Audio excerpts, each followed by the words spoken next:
السلام علیکم ورحمۃ اللہ وبرکاتہ۔ بسم اللہ الرحمن الرحیم۔ الحمد للہ الذی لا مانع لحکمہ ولا ناقض لقضائہ وقدرہ والصلاة علی سید انبیائہ وسند اولیائہ وعلی احبابہ المعارضین لعدائہ، اما بعد۔ اللہ رب محمد صلی اللہ علیہ وسلم، نحن عباد محمد صلی اللہ علیہ وسلم۔ سامعین دی احتشام، آج ہم بدعت کے معنی اور اس کے اقسام پر مختصر سی گفتگو کریں گے، بغور سماعت فرمائیے۔ بدعت کا لغوی معنی ہے نئی چیز ایجاد کرنا۔ قرآن کریم میں ہے قل ما کنت بدعا من الرسول، فرما دو کہ میں نیا رسول نہیں ہوں۔ دوسری جگہ آیا ہے بدیع السماوات والارض، آسمانوں اور زمینوں کا ایجاد کرنے والا ہے۔ ان آیات میں بدعت لغوی معنی میں استعمال ہوا ہے، یعنی ایجاد کرنا، نئی چیز۔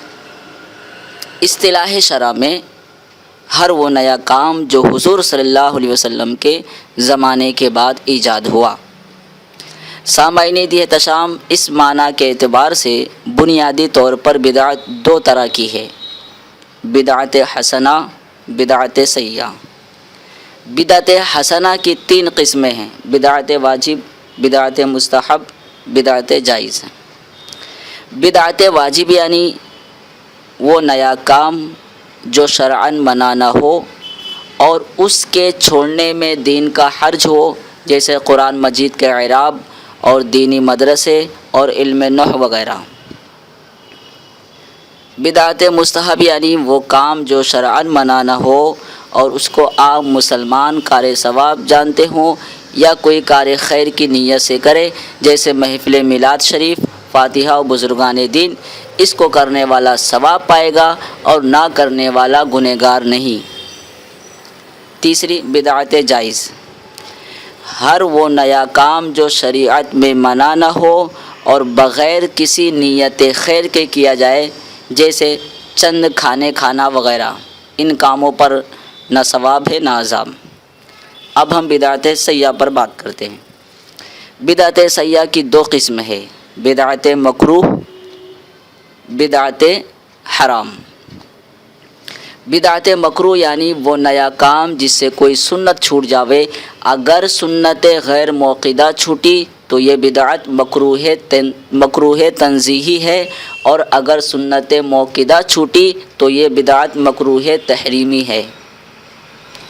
دوسری قسم بدعت حرام، یعنی وہ نیا کام جس سے کوئی واجب چھوٹ جاوے، یعنی واجب کو مٹانے والی ہو، اس کا کرنا حرام ہے۔